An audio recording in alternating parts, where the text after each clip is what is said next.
Haskins. Not much there. Maybe a couple as he's taken down at the 40. They tried a quick hitter inside, but that one was swallowed up because what they're hoping, those big defensive linemen will take the bait and move laterally and open up a crease that they can run through. Didn't happen on that play. Again, they run. Again, it's Geis. And an alley to run. And he's going to get this inside the 30. It'll go as a pickup of 14 and a Washington first down. Another carry for their leader and a good one. It's crunch time. They'll need him to continue to be productive in both the run and passing game in order for them to try and snatch a victory.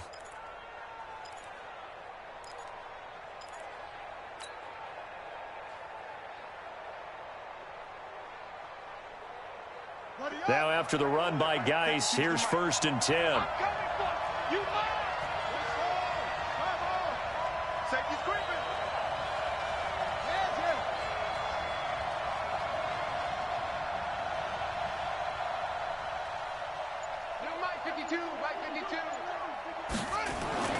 On 1st and 10, it's Haskins. And seeing no options, he just tosses this one away incomplete. Now that'll bring up 2nd down. What a difference a week makes. Last week he hit on over 80% of his passes. This week he's down under 50%. What do you see as the difference? Well, I think we're used to seeing a drop. If someone's over 80%, they're not going to hold that number, not in this league. But a drop under 50%, that just tells me that the defense has spent a lot of extra time on game films and came up with a really good plan to try and chip away at his timing. Another throw on 2nd down, and this one incomplete as well.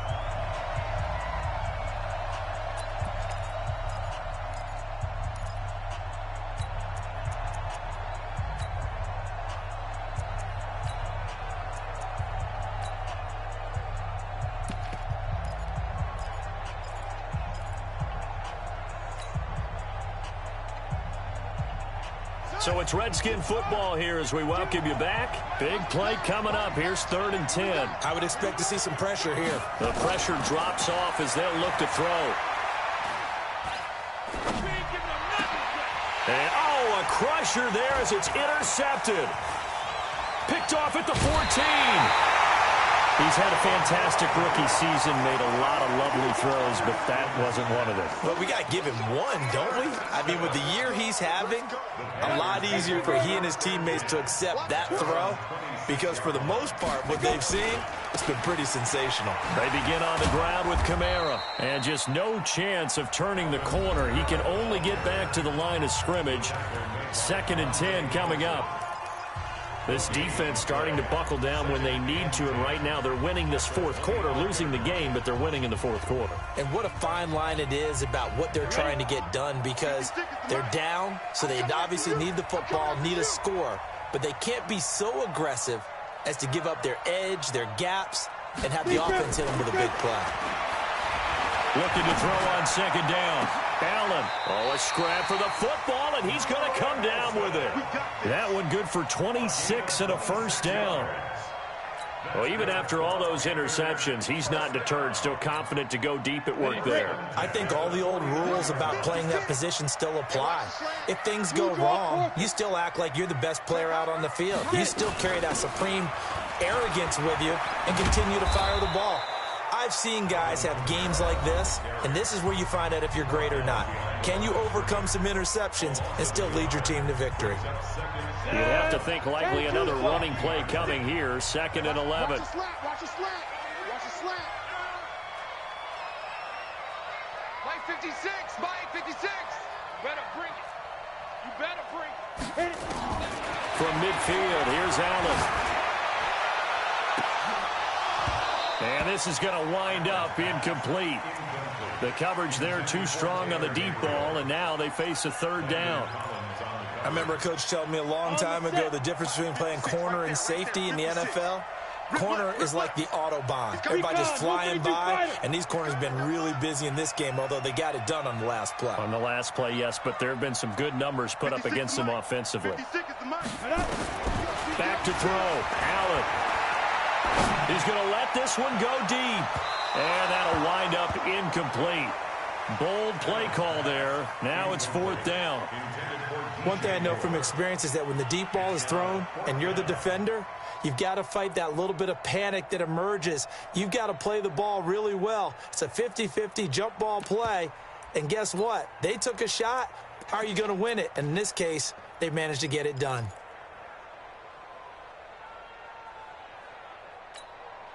And here's a big one now. Trying to hold this lead. They're going to go for it here on 4th down. It's just me and you. It's just me and you. It's just me and you. 56 the mic, boys. Hey, wahoo! They're not ready for this, man. They're not ready for this. They should. Ready? Allen going to go on 4th down. And a flag comes in as that one falls incomplete. Well, let's see who this is on. This home crowd, they're happy with that call. I like the way you said happy there, right? The so-called good guys didn't get a call. They feel like it's been that way all afternoon. You feeling their pain? They finally got one. Yes, they did. Now a run on 1st down is not going to get off the ground as they will get him behind the line of scrimmage for a loss of 3. Charles, why didn't they just take the knee there? You're asking the question that I'm asking as well, because we've seen a lot of football where coaches decide maybe they get a little greedy. I don't know if they're doing it for stats or for what reason. We've seen it happen in college. And how about in the NFL?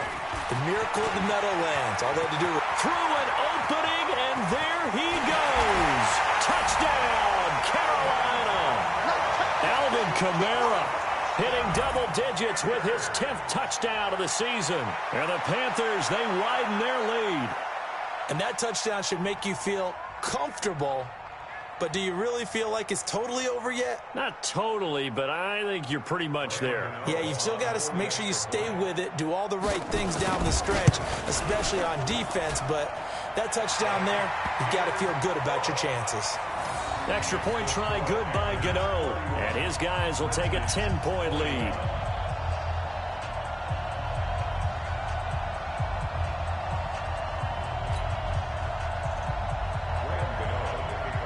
Gano now following the touchdown here to kick it away. That's fielded in the end zone. And no run back here. This will be a touchback, and it comes out to the 25-yard line.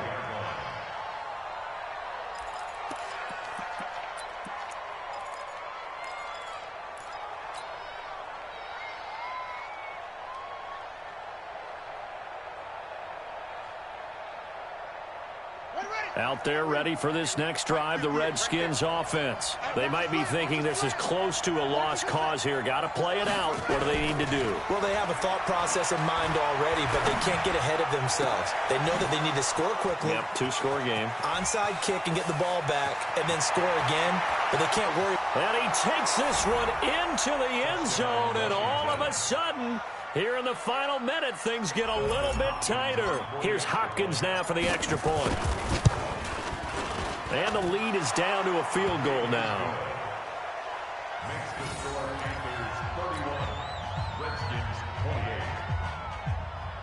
So with under 30 seconds to play, this is the game right here.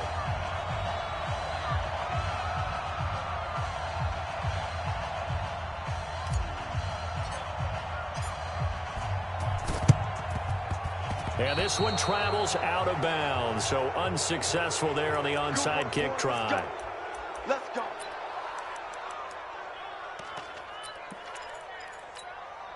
Ready.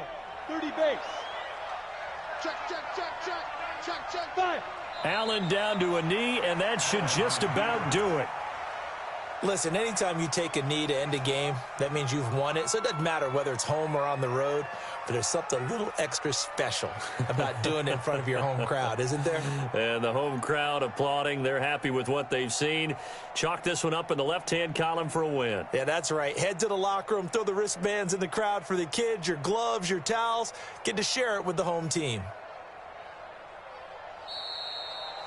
So this one is over. A victory for Carolina, and they were really helped by their defense, forcing 3 turnovers. I think what we saw in this one, today's defense. And what I mean by that is in the old days, pitching shutouts was big time. That was paramount. But the big thing was holding people down, holding down their yardage, right? Don't let them throw the ball through the air and gain a lot of...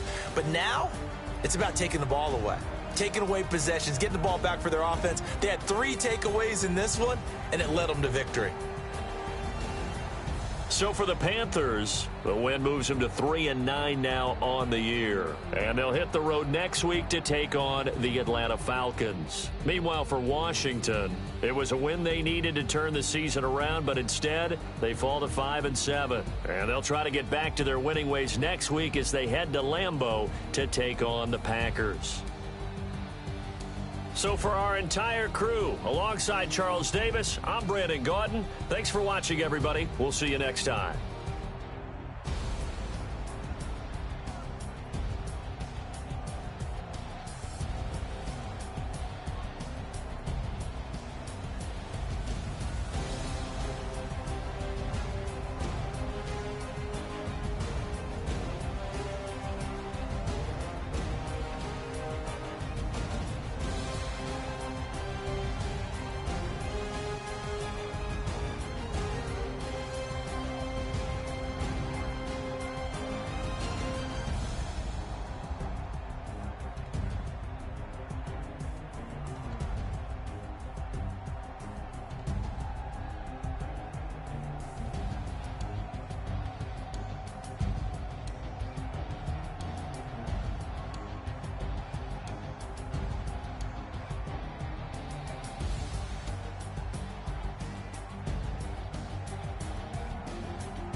Tell me what you want, what you need. Tell me what you wanna give. How much blood?